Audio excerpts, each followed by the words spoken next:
Fala, Química 860, tudo bem com vocês, gente? E aí, curtindo muito o curso? Hã?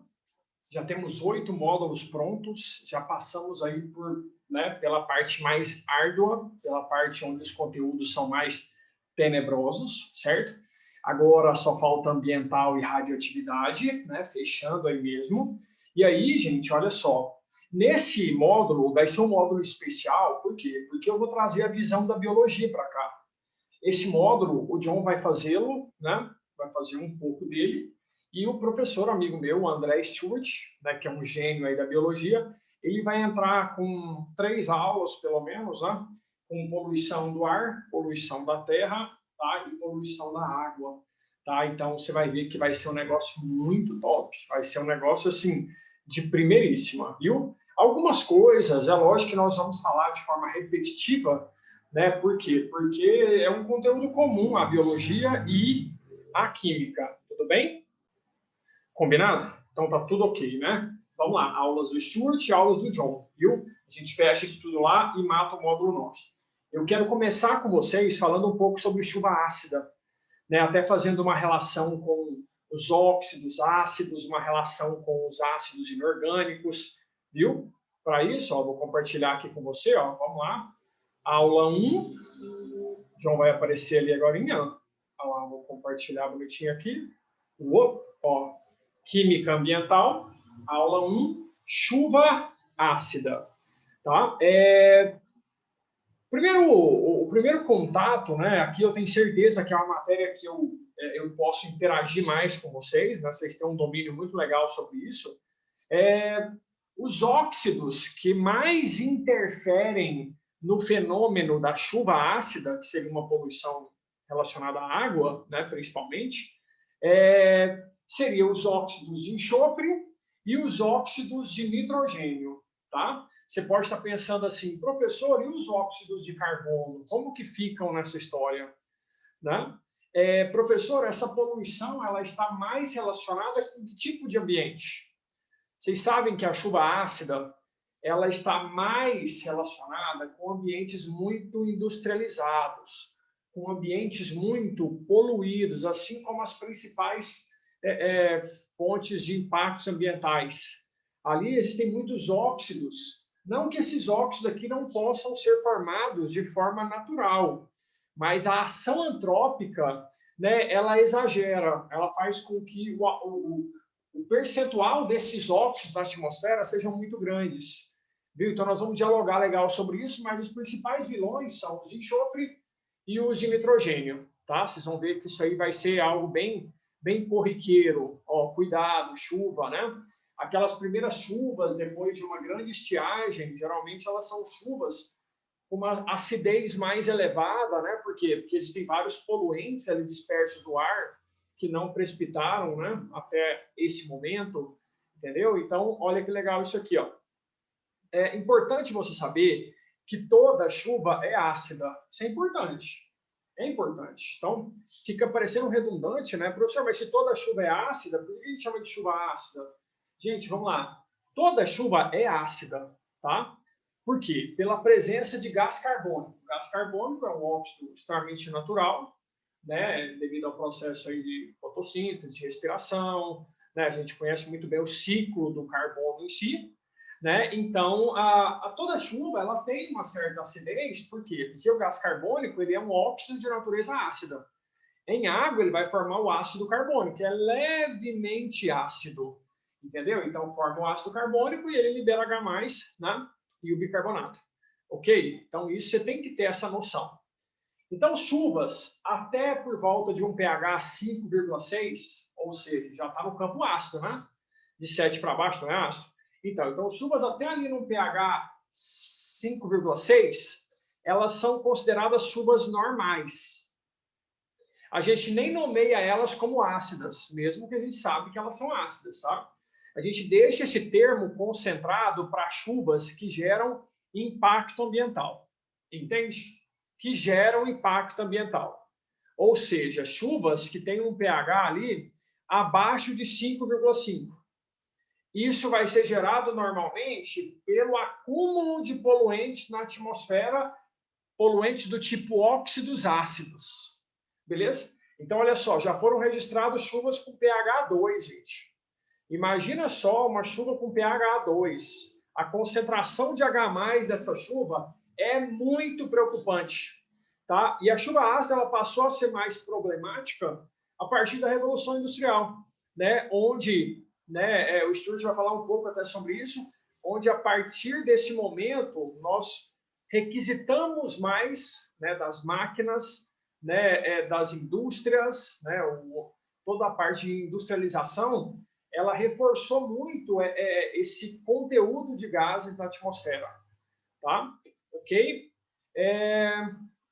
Quando a gente fala em fontes de emissão desses vilões, a gente já pensa em veículos, né? Muitos veículos, cada vez mais, a frota é cada vez maior, e veículos movidos a combustíveis fósseis, né? Que geram impactos ainda maiores do que os combustíveis renováveis ou do que outros combustíveis alternativos.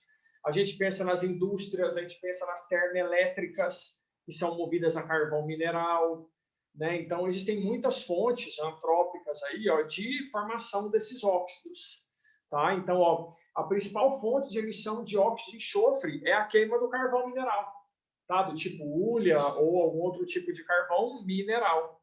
Lá nas termoelétricas, infelizmente, até os dias atuais, o carvão é o combustível mais utilizado nas termoelétricas. Tá?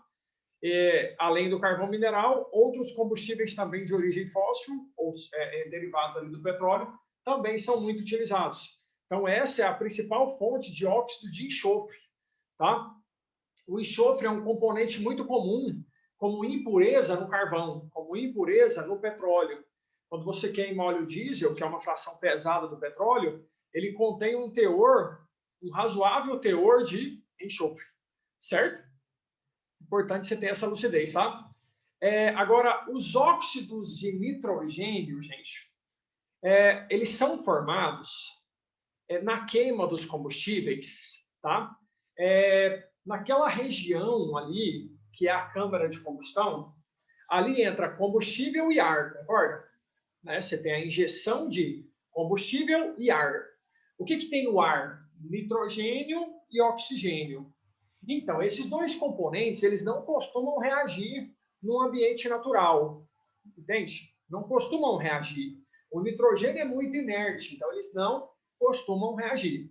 Ao menos que haja uma descarga elétrica. Então, no ambiente natural, eu posso formar óxidos de nitrogênio? Posso. No momento de uma tempestade, no momento de elevadas descargas elétricas, entendeu? Aí sim você pode ter a formação desses óxidos.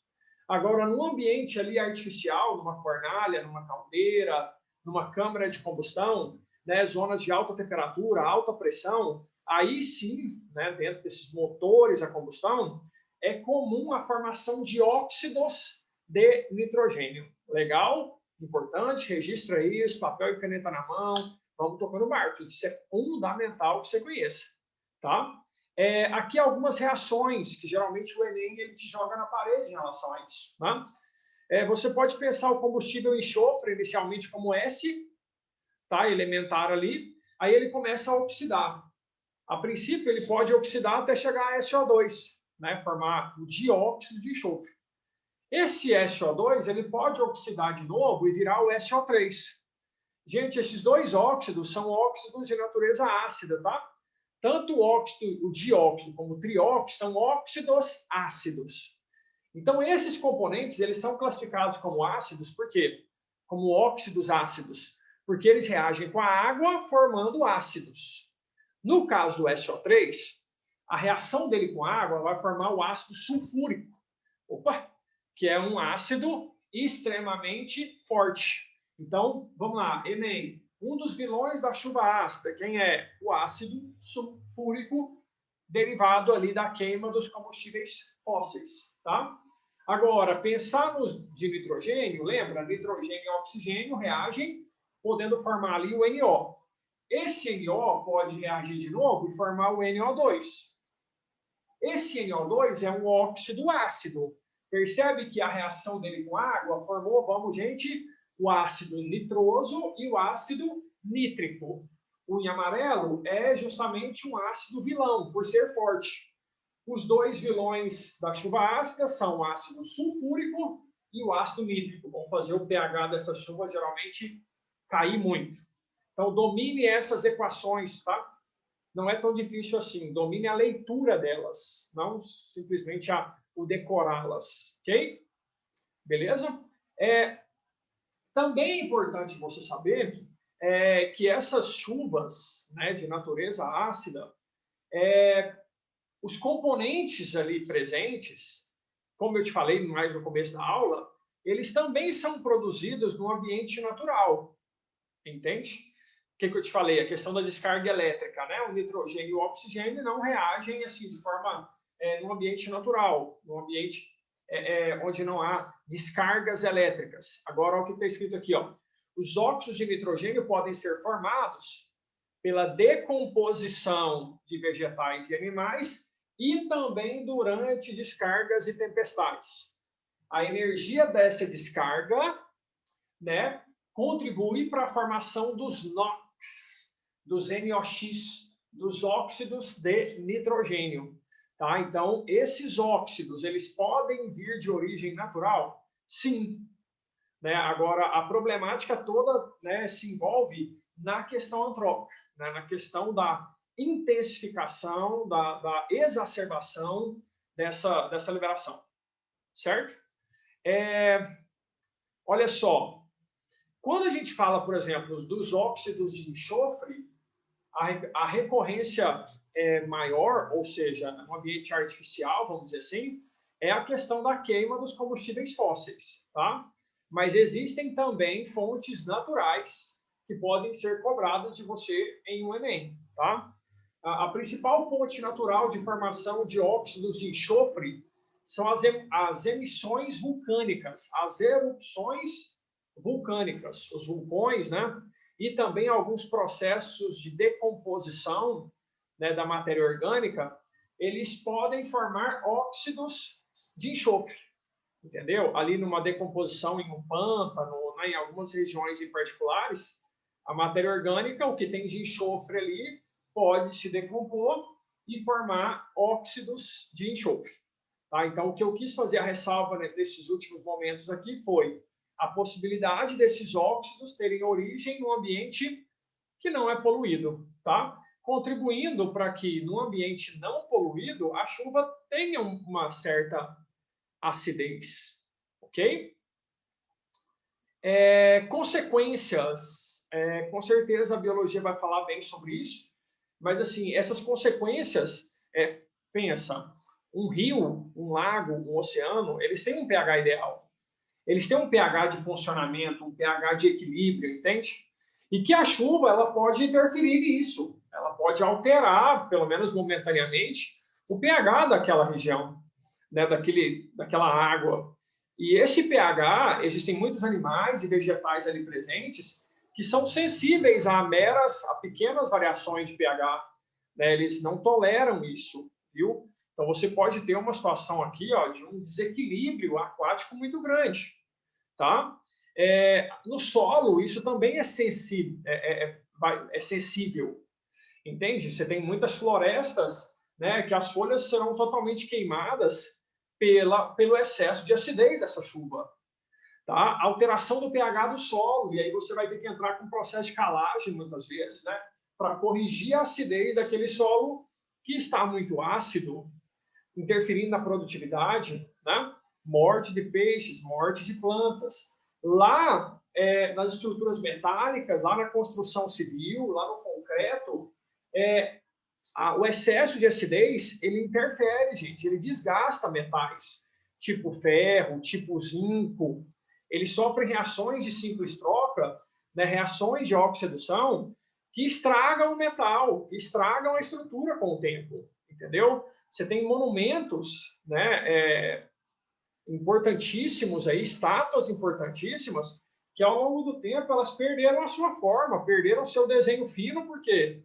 Porque elas são de origem calcária, e o calcário ele reage de forma muito intrínseca com ácidos. Rochas calcárias, né, que contêm carbonatos, que contêm bicarbonatos, elas reagem com ácidos e formam gás carbônico. Então, aquele carbono que estava ali preso na estrutura, na forma de um sal insolúvel, agora ele vai o quê? Ele vai para a atmosfera na forma de CO2. Isso é muito complicado, tá? Olha essa imagem, olha que impacto terrível, né? Existem muitas formas, e aí o Enem vai pedir isso para você com certeza, de combater esse problema, né? Existem muitas formas. Primeiro, diversificar a matriz energética. Diversificar, gente. A questão do impacto, muitas vezes ela acontece, mas eu posso diversificar esse impacto, né? Eu não preciso ficar em cima simplesmente de liberação intensa de poluentes, não é? Eu tenho muitas fontes alternativas, né? Fontes que poluem menos e fontes que praticamente não poluem, né? Aqui você tem energia eólica, você tem energia das marés, você tem energia hidrelétrica, que não é o ideal, mas já é uma alternativa, né? Você tem energia solar, geotérmica, a oriunda da biomassa, dos combustíveis, dos biocombustíveis. Formas de combater muito importantes é a dessulfurização dos combustíveis, ou seja, a retirada do enxofre presente naquele combustível. Ao longo dos anos, a gente vai adquirindo, né, a gente vai criando tecnologia para purificar esse combustível. O diesel antigo, ele tinha um teor de enxofre muito maior. Hoje em dia, essa dosagem, esse teor de enxofre, ele é muito mais limitado, graças a Deus, né? S500, S50, S10, quanto menor esse número, teoricamente, menos poluído é aquele combustível, menos impureza ele tem, tá? Utilização de catalisador em carros é muito eficiente também. Por quê? Porque uma certa parte dos óxidos que seriam emitidos para a atmosfera, eles são transformados em substâncias menos ofensivas. Então, isso não vai corrigir todo o problema, mas vai minimizar o problema. Então, a utilização de catalisadores automotivos.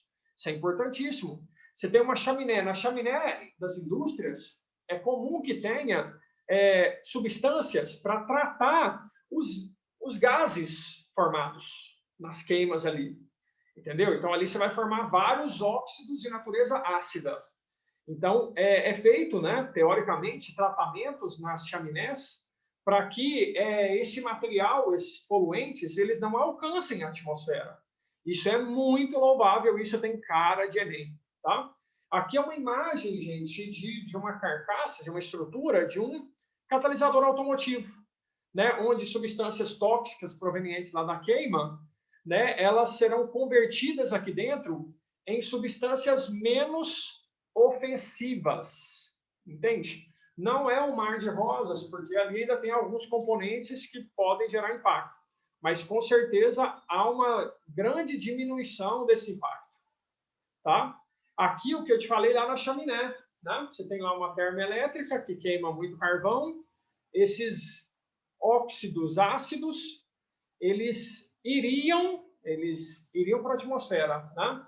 Mas se você faz um tratamento nesses gases de forma, por exemplo, a transformá-los, olha só, imagina que aqui está sendo formado SO3, é um óxido ácido terrível. E aí, muitas vezes, aqui dentro, eu posso transformá-lo utilizando, por exemplo, cal, né, que é um óxido básico, utilizando alguma substância de caráter básico, que ele usou calcário, ó. O calcário, ele reagiu com esses óxidos aqui e nós formamos aqui o gesso. Então, o enxofre aqui, ele estava na forma de gás, né, de dióxido, de trióxido.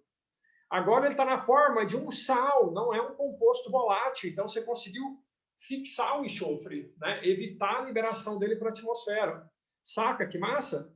Entendeu? Então, eu quis te passar um pouquinho, né, do que a química pode colaborar. Tá? O Stuart vai falar algumas coisas parecidas e algumas coisas que a biologia tem esse poder maior, né, de conduta. E espero ter te ajudado muito nessa nossa primeira aula aí. Tamo junto. Segunda aula, efeito estufa, né? Não se esqueça, nós estamos no módulo 9, aula 1. Amém? Tamo junto? Valeu, valeu, valeu. Tchau!